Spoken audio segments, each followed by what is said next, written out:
Hello and welcome to Cricket Nagar. I am Mehran Zaidi and I have with us my friend John Benny. Uh, you would know him by his name, Cricket Johns on Twitter, one of the top cricket enthusiasts on Twitter. And we would be talking to one of India's best sports journalists, author, academician, Mr. Boria Majumdar.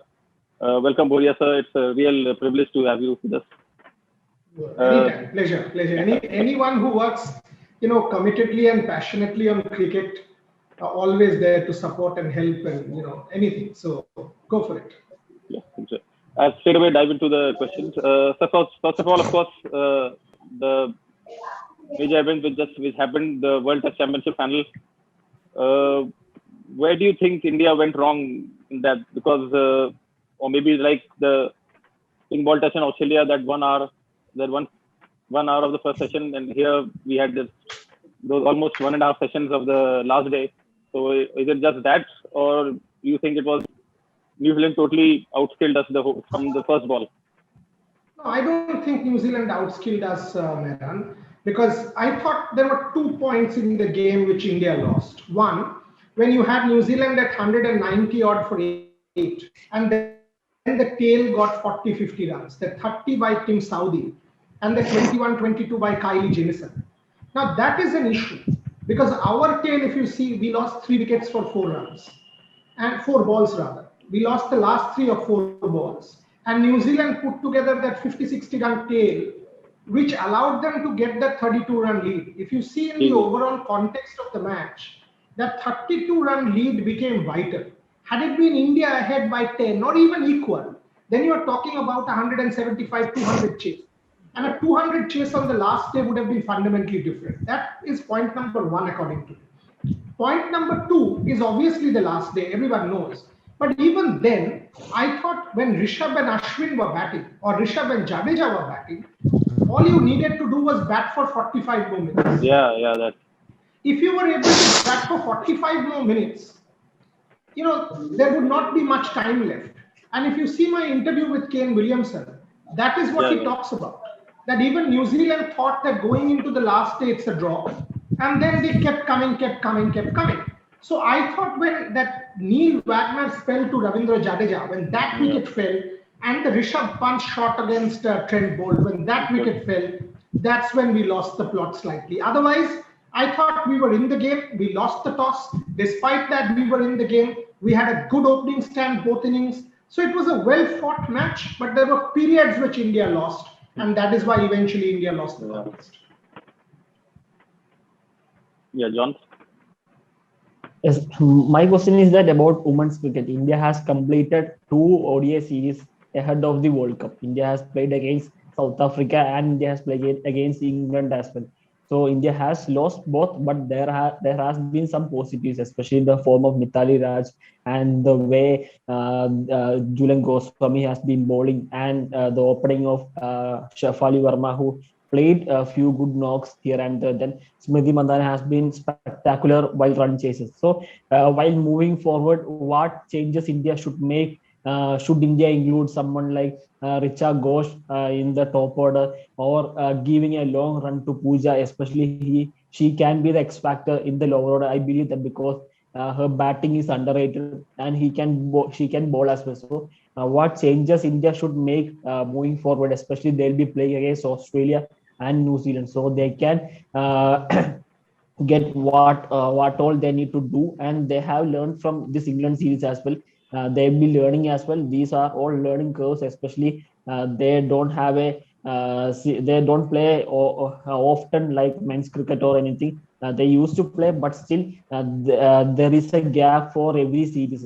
So what changes should India making moving forward into the World Cup? That's a good question. I mean, first things first, India is now going to play continuously. If you see the South Africa series, yes, after that there was that May gap where the women's challenge was supposed to be played, but obviously IPL got cancelled, that got cancelled. But then the team has gone to England, and from around early June till middle of July they are in England. After that, when they come back from within a month, basically they travel to Australia. They will be in Australia for about a month and a half. Then they again go to New Zealand. So there is continuous cricket. More importantly, there is domestic cricket starting from the 21st of September for our girls. So there is continuous cricket.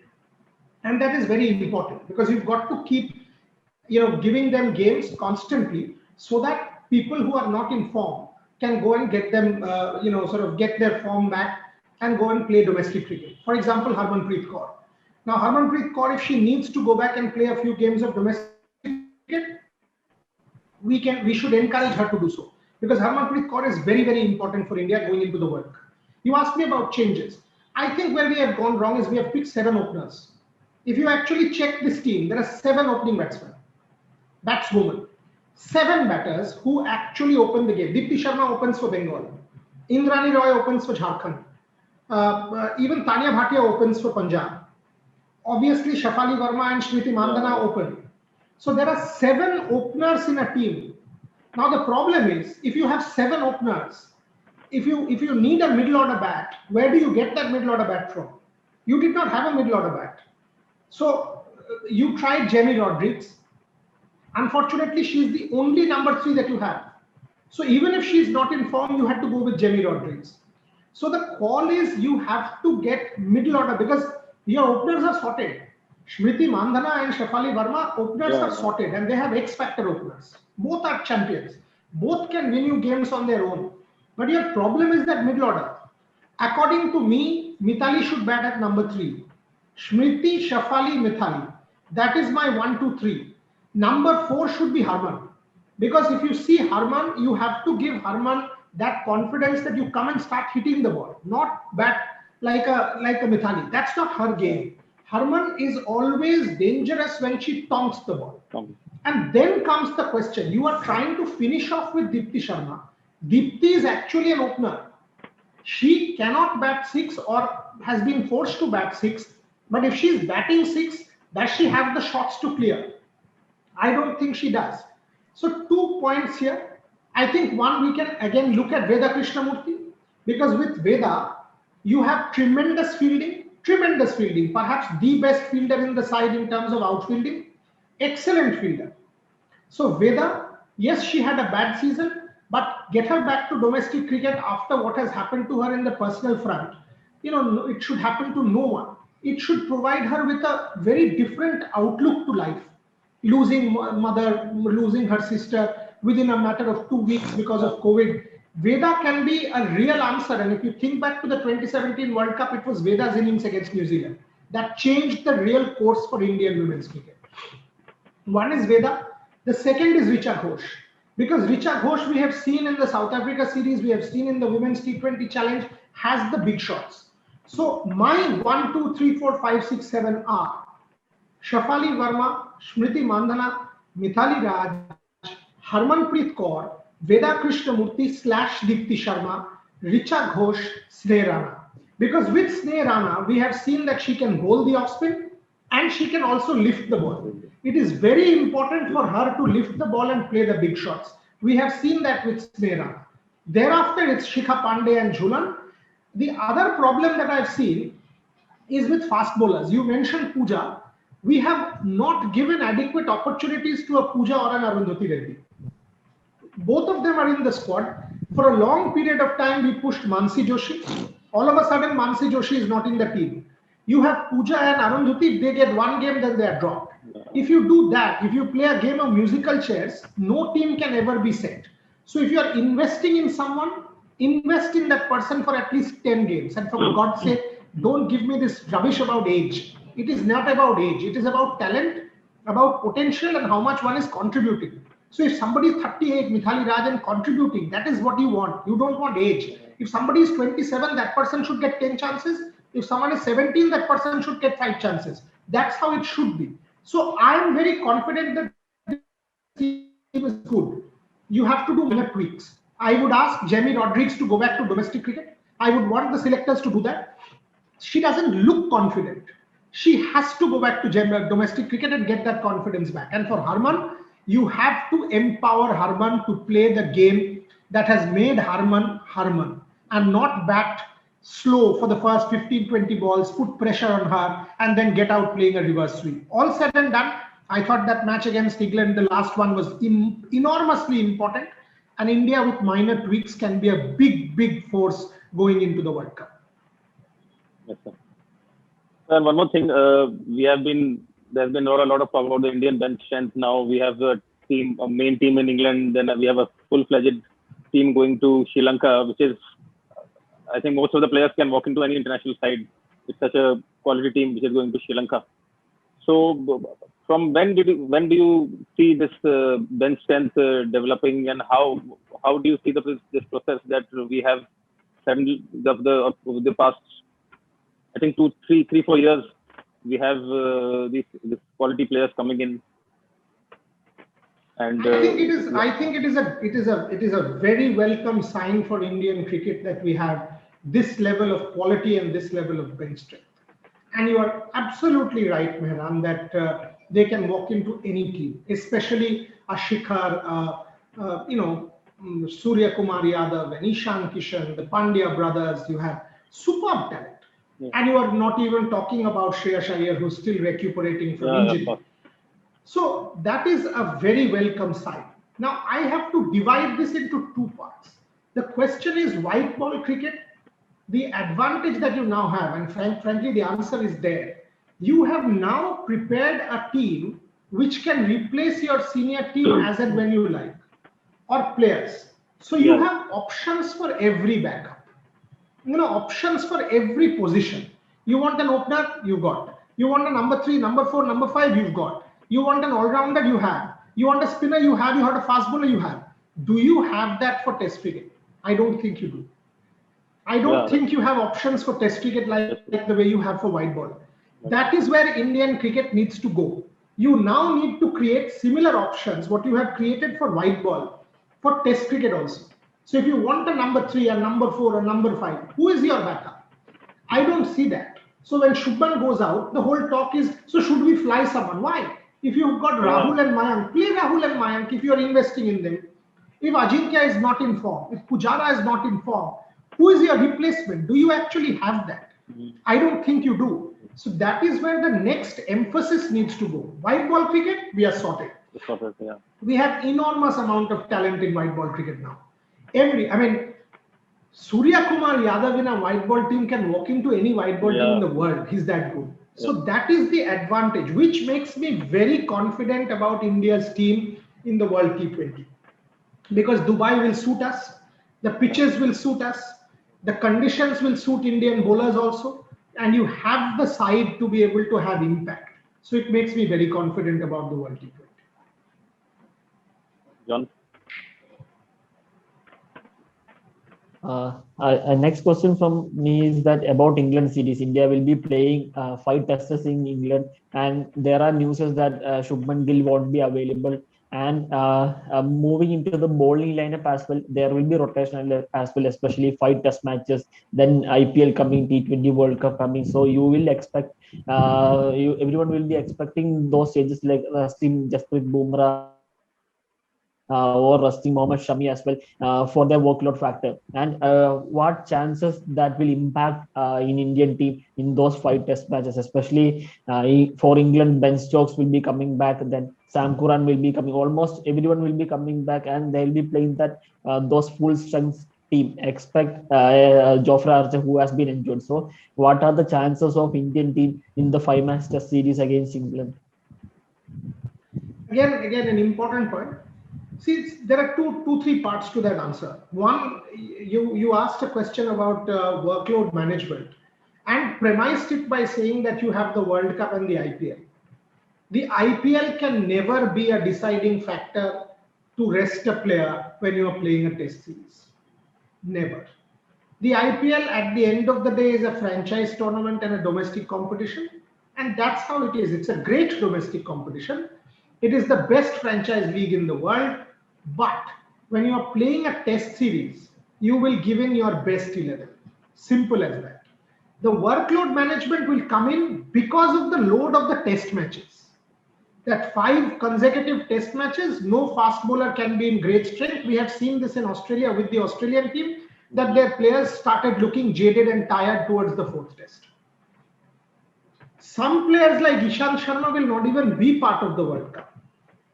So the question of workload management for some of them because of IPL or World Cup does not come. Number 1. Number 2, I agree with the workload management issue. Because as I said, you have to keep your bowlers fresh. And frankly, you have the bowling unit to do the rotation. So you have a Mohammad Siraj who can walk into any team at this point on current form. He's bowling 145, and if Bharat Arun and the others are right in what they have told me, he's swinging the ball both ways. It's a tough call to leave him out in the WTC final. I see Mohammad Siraj walking into that team in Nottingham. I do see that. I absolutely see Mohammad Siraj as part of the team. So you definitely will do rotation. And with Shardul Thakur, you also have that option of lower order batting. Because in Australia, we've seen that. Something that is a problem with us. Shardul Thakur will give us that option. So if you have conditions where the ball will swing, obviously you will have to check the conditions when you reach. Cloudy, forecast is for rainy for a period.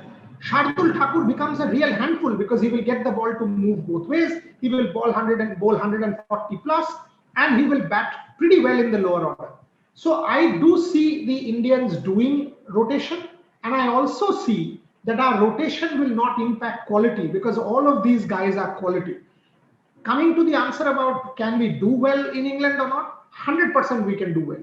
This is the longest period that an Indian team has stayed in England to acclimatize for whatever reason, in this case COVID. But you have been there, you will get multiple days to practice from 14 July. You will have 2 games, whether it is against a minor county or whatever the ECB will give you 2 teams. And you will also have intra-squad games. So you have enough and more practice leading into the test match in Nottingham on 4th. No one can say that India will be underprepared. India will not be underprepared. India will be enough and more prepared. So with all of that advantage, if you aren't able to do well, then it's very disappointing. Frankly, I do think India have a great chance because whatever said and done, you said Ben Stokes will come back, Sam Curran will come back. I agree. But the English top order is fragile. Yes, there is a Zach Crawley and a Joe Root and others. But if you actually see against quality bowling, that top order is fragile. So there is no reason why the Indian bowling attack will not be able to have impact. I do think this is India's best chance to beat England in England. So one more thing, we hear a lot about trying to popularize cricket, globalize cricket. But so how do you, because I hardly see any suggestions. People are just, they lament the fact that cricket is limited to Commonwealth nations or maybe the 8, 9, 10 nations. So do you think like the main teams playing more with associate nations or it will help in this? Maybe India, even if they send you can say a B team sort of to play with more with Zimbabwe or even more with Ireland or even Nepal. We have a neighbor Nepal. Will it help in popularizing cricket or in these teams getting strong? Because if you see, we have only around 7, 8 teams, and out of the 7, 8, now Sri Lanka is also struggling, and South Africa is also, and West Indies both are off and on, are not very consistent. Pakistan is the same way. So except for India, Australia, New Zealand, to an extent, and England, do you see that I don't know how to bridge this gap or how to get other nations to be a little more strong? See, that's an important one again. I mean, if you see that happens with football also, except Europe, if you see Copa, you will see the Europeans have taken a march because of physicality and sports science. That is the tale with every sport actually. Having said that, I do think, and again, let's divide this. Let's divide it into men's and women's. I think it's a great step forward for the game to include cricket in the Commonwealth Games. Because the moment you give a medal, it makes a huge difference to Commonwealth countries. Yes. And they will be competitive. Even in the last World T20, you saw how Thailand was celebrated. Yeah. Thailand, Papua New Guinea. The associate member nations will have to play. In the World T20 for men also, you are seeing the first week in Oman with the associate member nations. That is your way forward. You cannot say I will make a World Cup with only the elite teams. You allow the associate member nations to play. You have, and ICC is actually working on that. There is an FTP where associate member nations, if you see Ireland versus Scotland, there was a series just last month. If you see, there was a talk that the Indians will also play in Ireland. You see Afghanistan will play a test match against Australia. So there is an attempt to do that. It's not going to happen overnight. But at the same time, you have to encourage, especially in blocks where the crowd fanaticism is big time there, like in Nepal, like in Afghanistan, where people embrace their cricket. Rashid Khan is a cult hero. Parag Khatka is a hero. Lamichhane is a national treasure. Sandeep is a national treasure in Nepal. So all of these things are there. At the same time, there is a degree of talent, because otherwise, how can players from these leagues go and play BBL? These countries go and play BBL, go and play IPL, because they are getting opportunities in IPL, right? You have a Mohammad Nabi, a Rashid Khan, and a Mujibur Rahman playing in every league of the world. So there is clearly talent there. So I think more leagues, more competitions, and more importantly, you have to get them at the World Cup level, not simply a bilateral contest. Because a World Cup level, even if they do one upset, like if you see the Ireland team of the 2011 World Cup, that Kevin O'Brien 100, and all of a sudden they went down because you did not allow them to sort of prosper there. Kenya in the 1990s was a solid team. The team went down, Maurice Odumbe and the others. So we have to nurture this talent, and if we are able to do, there's no reason to believe that cricket will not have a pool of 12 good teams. Yes, there will be an elite league in England, New Zealand, South Africa, West Indies, etc. But there will also be a B structure. And I think the inclusion in multidiscipline games, Commonwealth Games, Asian Games, is also important to stimulate women's cricket, because that's where the next big revolution is coming. On April 2nd, Sir has shared the moments of Sachin Tendulkar, especially after the celebration, etc., after the 2011 World Cup win. So, any other favorite moment with Sachin while writing that dream book of Sachin, or experience during the 2019 World Cup, etc.? Can you share one that moment which you will never forget with Sachin Tendulkar, sir? See, with Sachin, there are several such moments. I mean, it is difficult to sort of pinpoint one. I will pinpoint a good and a bad. The two you mentioned, 2019, when MS Dhoni was going, Ravindra Jadeja was going, Sachin and I was sitting on the top level of the press box in Manchester, the last row. And frankly, both of us were looking at each other because we had to do the live show after the game. Both of us were looking at each other and we were just saying, one more over, then we'll go down, one more over. And he was telling me, don't move. Don't move from where you are. Don't get up from where you are. MS will close this game. MS will close this game. And both of us were like biting tense. And he was constantly saying, his game reading is unreal. He was saying, now you look, this is how India will plan. This is how India will plan. And 99% he was getting it right. That MS will try to do this. MS will try to do this. And when that run out happened, within a second, he said it's out. Because he said, and I remember that word, he said, had he dived. And MS actually told me the same when I met him, that if only I had dived.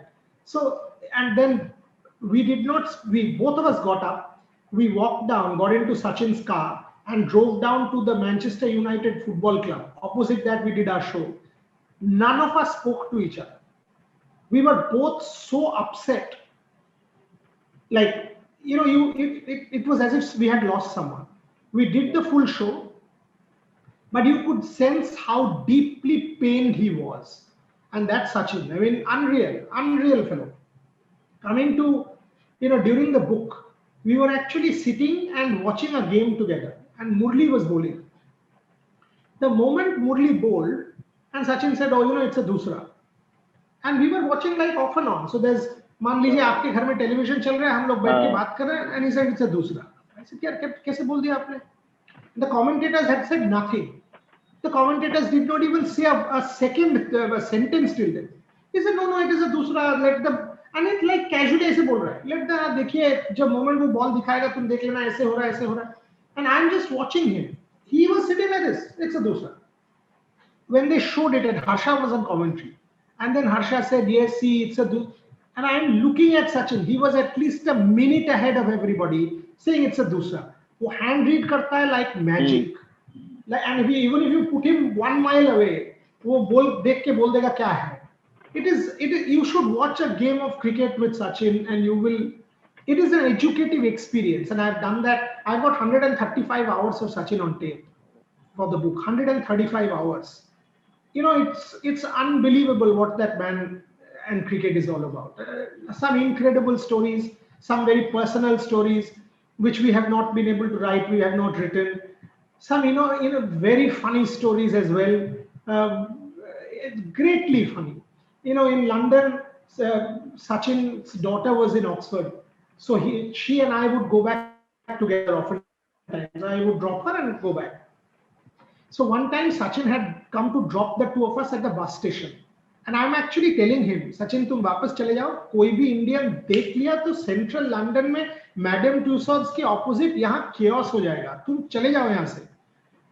And all of a sudden, and Sachin ने अपना he was wearing a cap, उसको ऐसे नीचे करके रखा था so that people don't see.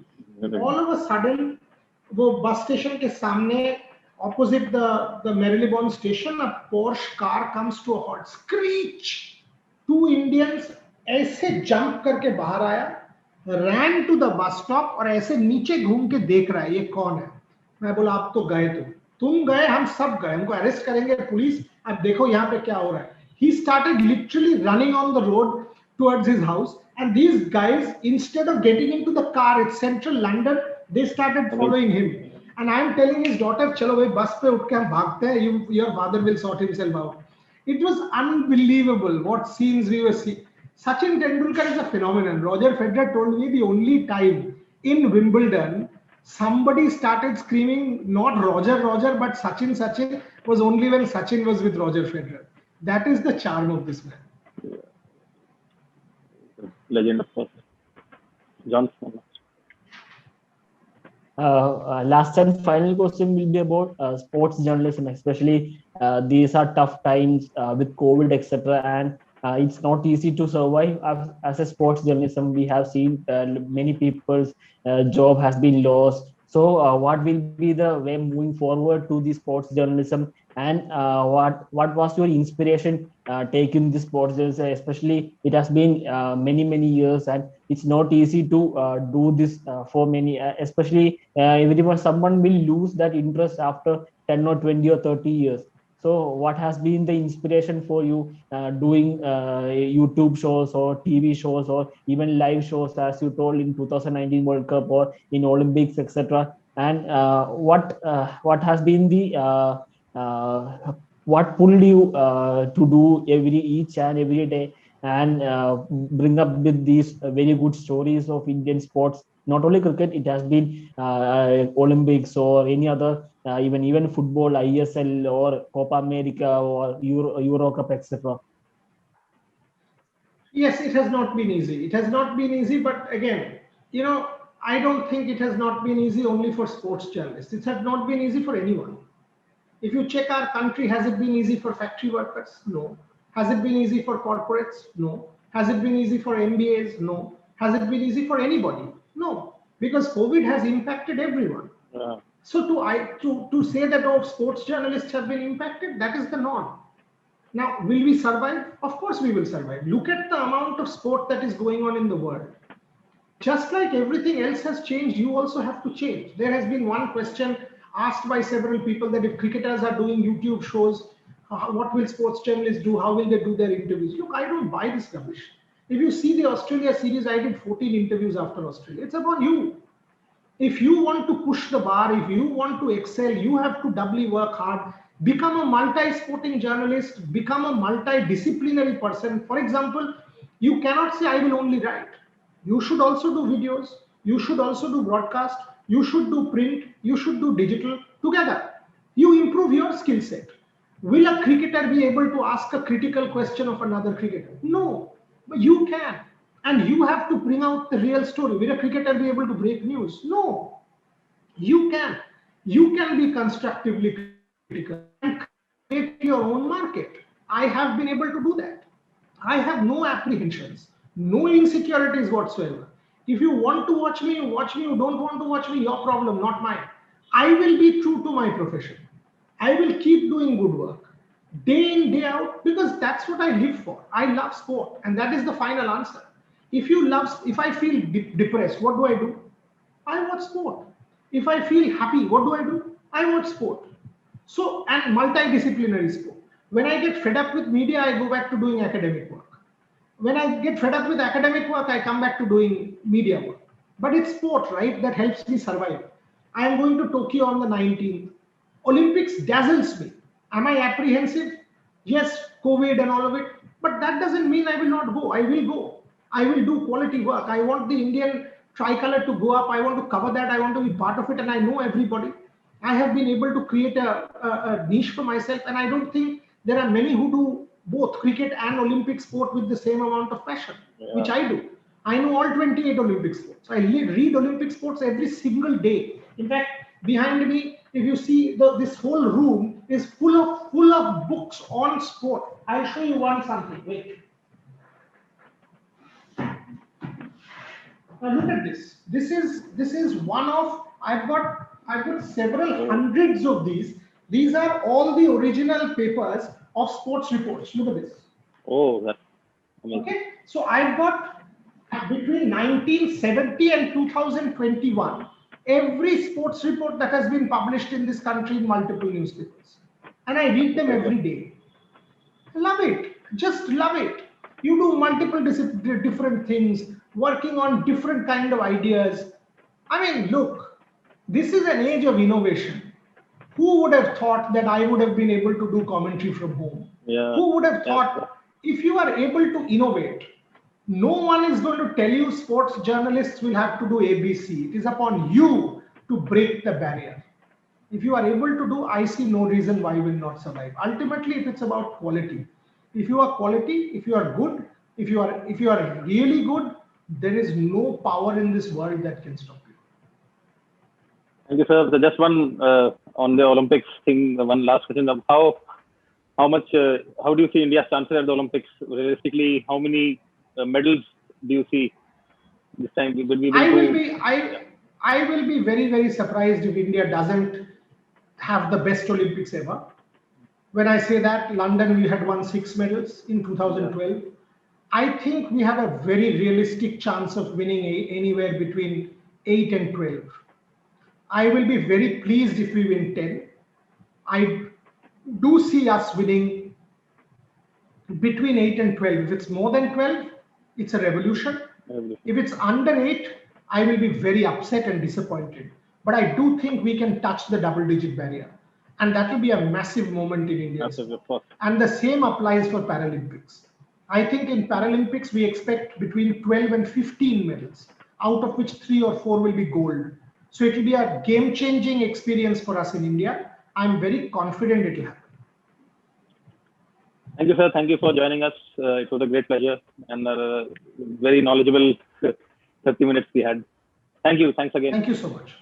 Thank you so much. Keep doing great work. Keep doing great work and keep pushing the bar and never lose hope, because ultimately sport is about hope. It is about a life lesson. Not everybody will win every day, but the lessons we take from sport is what will sustain us for the rest of our lives. Thank you. Thank you, sir. Thanks. Bye, John. Thank you. Thanks.